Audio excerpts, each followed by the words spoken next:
Obama दौर की foreign policy देख लें, पुतिन ने भी कैलकुलेट किया था उसको, और आज ये भी कैलकुलेट, चाइना ने भी कैलकुलेट कर लिया, और वो भी तो थी जिन जो पाबंद थे कि रूस से वो $60 फी बैरल से ज़्यादा कीमत पे तेल नहीं खरीदेंगे। वो अब कहा जा रहा है कि यूरोपियन कंट्रीज की जो गाड़ियां उनमें वो वाला ऑयल इंडिया के थ्रू पहुंच रहा है और वहां पे इस्तेमाल हो रहा है। तो कहां किया है? इंडिया में। इंडिया से लोगों को ला के यहाँ पे सीईओ बनाया जा रहा है हर कंपनी का, क्योंकि ये दे हैव प्रूवन डमस, अपने ये खुद मान चुके हैं कि हम डम है, हम नहीं, अपनी कारपोरेशंस जो है, जो 300-300 साल पुरानी कंपनियां हम नहीं चला पा रहे, आप आके इनको चलाओ।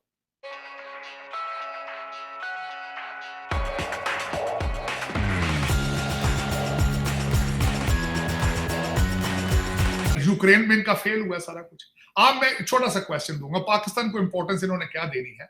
आपका जब वन बेल्ट इनिशिएटिव उन्होंने दिया चाइना वालों ने, one road one belt, as a super power इनका फर्ज बनता था कि उसको काउंटर करने के लिए प्लान अपने एलाइज के लिए ऑफर करें। कुछ किया है उन्होंने?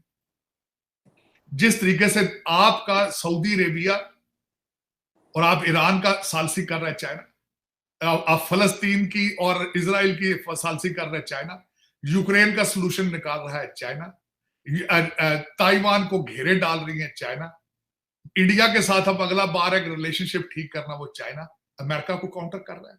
कहीं से आपको नजर आ रहा हो कोई काउंटर कर रहा है, कहीं एग्जिस्ट करता हो, ये भी बता दें मुझे। तो पाकिस्तान को क्या देंगे, क्या लेंगे? कुछ भी नहीं। इस वक्त सब इन्होंने इस वक्त अपना intellect outsource, world bank Ajay Banga ले आए हैं यहां पे, तो ये इंटेलेक्ट आउटसोर्स कर रहे हैं, और जहां से वो इंटेलेक्ट आएगा उसके आफ्टर इफेक्ट्स भी वहीं जाएंगे ना, इंडस्ट्री में भी जाएगी वो सारे। और दूसरी सबसे बड़ी बात है कि मोदी साहब ने प्रूव कर दिया है कि this is our time, this is our Hindu time, Hindustan Hindu time is there, he has proven. तो यहां पे जो लोग हैं, they feel pride, they have a pride in it, being called Indian. तो फिर वो सारा कुछ फिर कहां जाएगा? इंडिया जाएगा। आप देखें ना, वो आपका एप्पल वाले सारे वहां जाएंगे, हर कंपनी वहां जाएगी, और वहां पे लॉ एंड ऑर्डर के हालात भी ठीक है, अदालतें भी ठीक है, नहीं भी ठीक, at least they have created an environment कि एवरीथिंग वर्क्स देयर। फिर यहां से फार्मास्यूटिकल तो वैसे ही जा चुकी सारी भारत में। और दूसरा उसमें ये मैं बताना चाहूंगा, आप अभी तक ग्रो अप ही नहीं हुए। आपको ग्रो अप होना है, अगर होना है तो आप बांग्लादेश और भारत से कुछ सीखें। आप इतनी नफरत करते हैं और उस नफरत में अपना दिमाग शट डाउन कर लेते हैं, अपने सोचने की सलाहियत ही खत्म कर देते हैं आप उस नफरत में, उस ये खत्म करना होगा, वरना तरक्की नहीं। देखिए, मैं हमेशा ये बिलीव करता हूं, कई दफा आप इतनी नफरत में चले जाते हैं, आपके लिए नुकसानदेह होती है, और आपकी बिल्कुल इस वक्त हालात यही है। आप उस नफरत में इतने चूर हो चुके हैं कि अब आपको कुछ अपने अपने कपड़े फाड़ रहे हैं, अपने मुल्क को आग लगा रहे हैं। खुदा ये ना करें, बेहतरी की तरफ जाए, सोचें कि पाकिस्तान के लिए बेहतर क्या है। आपके बच्चों को लिए तो शायद हो सकता है लंदन में कुछ ठीक हो, लेकिन वो भी क्या है, कितने कोई 2 मिलियन 4 मिलियन छोड़ जाते होंगे ये सारे लूट लाट के पाकिस्तान से अफसरान जो है सारे, तो कितना अरसा खा पी लेते होंगे, कितना अरसा। एक नस्ल खा लेती होगी, अगली नस्ल फिर टुडे खानी करती होगी, और दूसरा बल्कि कहते हैं what goes around comes around. बाप अगर फ्राडिया है, रिश्वत लेता है, आपका क्या ख्याल है कितनी इज्जत होगी? जमीर नाम की अगर चीज हो, वो देखा ना, देखा क्या, मैं आपको एक मिसाल देता हूँ, आप पाकिस्तान में क्या फैशन, लुट के रिश्वत सारी जिंदगी खाते होंगे, बाबा रिटायर होगा मस्जिद में जा, क्योंकि घर में दाद पोते दोते बात ही नहीं सुनते। दोस्तों, भारत जो है वो पाकिस्तान के जितने भी नेबरिंग कंट्रीज़ हैं उनके साथ बड़े अच्छे जो ताल्लुकात है वो इस्तवार कर रहा है। और मैं आपको बताता चलूँ कि भारत के जो नेशनल सिक्योरिटी एडवाइज़र हैं अजीत डोवल साहब, वो ईरान का उन्होंने बड़ा एक कामयाब दौरा किया है और वो कह रहे हैं कि जी रशिया के बाद ईरान ने भी इंडिया को कह दिया है कि हम नेशनल करेंसी में ट्रेड करने जा रहे हैं आपके साथ। और ईरान ने इस चीज़ को रेज़ किया और ये कहा जा रहा है कि national security adviser Ajit Doval का अचानक दौरा है तेहरान का। और वो उसकी वजह ये है कि जो चाइनीज़ की जो इनग्रेस है पर्शियन गल्फ में वो बढ़ती जा रही है। इमेजिन करें कि इंडिया चाइना को मैनेज करने के लिए किस तरह खित्ते में इंगेज हो रहा है। और ज़ाहिर बात है एक बड़ा मुल्क पाकिस्तान बीच में आता है। द वे दे बिलीव कि यार ये जो मुल्क है ये इसके इर्द गिर्द जितने में भी ममालिक हैं, क्योंकि पाकिस्तान के खिते में किसी के साथ ताल्लुकात अच्छे नहीं है, so that is the best bet for India. आप देखें ना कि अब ये वो जो बातें कर रहे हैं कि जनाब हम एक ऐसा मैकेनिज्म लेके आएंगे कि नेशनल करेंसीज में ट्रेड करेंगे।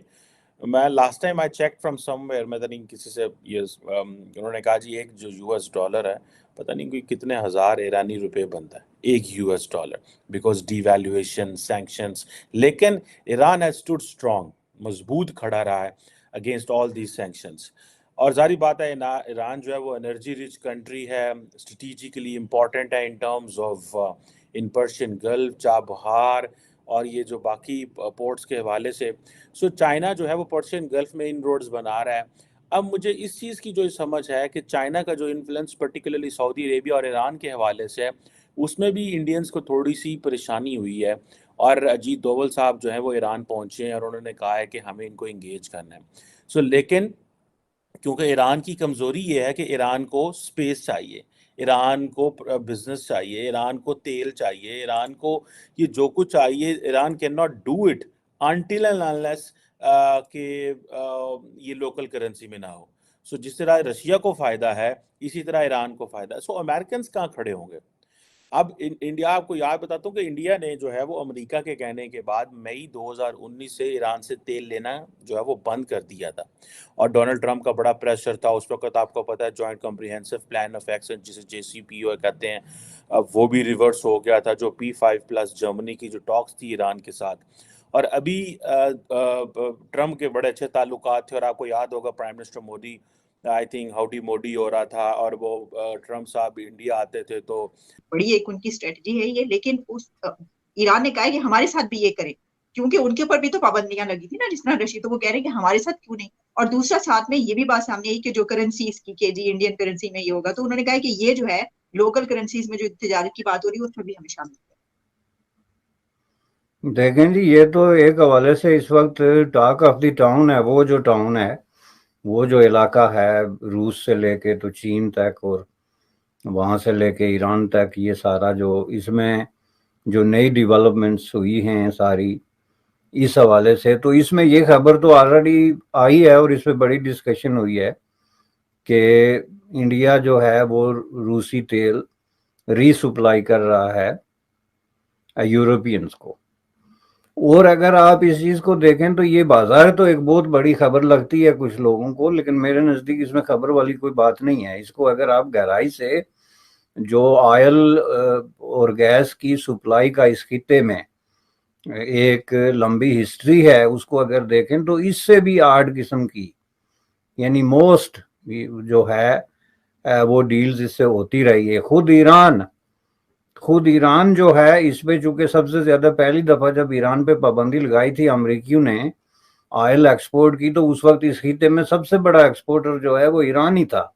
और उस वक्त उसके पास तेल के ज़खायर भी किसी और मुल्क के जो मालूम ज़खायर थे, बाद में कुछ को मालूम हुआ कि हमारे पास भी ज्यादा है, उससे कहीं ज्यादा थे। तो one of the top power थी जिसकी कमर तोड़ने के लिए जाहिर है कि वेस्टर्न वर्ल्ड की तरफ से जो पहली शर्त रखी गई थी 1979 के रेवोल्यूशन के बाद कि जी इसका ऑयल जो है वो एक्सपोर्ट नहीं हो सकता। उसके बाद आपको पता है जितनी रिपोर्ट्स आई हैं उसमें किन किन मुल्कों ने जो है उसका ऑयल जो है वो एक्सपोर्ट किया है, यानी जिसमें बाकायदा अपने टैंकरों में ईरान का तेल उठा के तो ले जाके रीसप्लाई किया है। उसमें बेशुमार मुल्कों के नाम आते हैं, लेकिन उसमें सबसे ज्यादा जो हैरत अंगेज लोगों के लिए होना चाहिए वो इजराइल का नाम है कि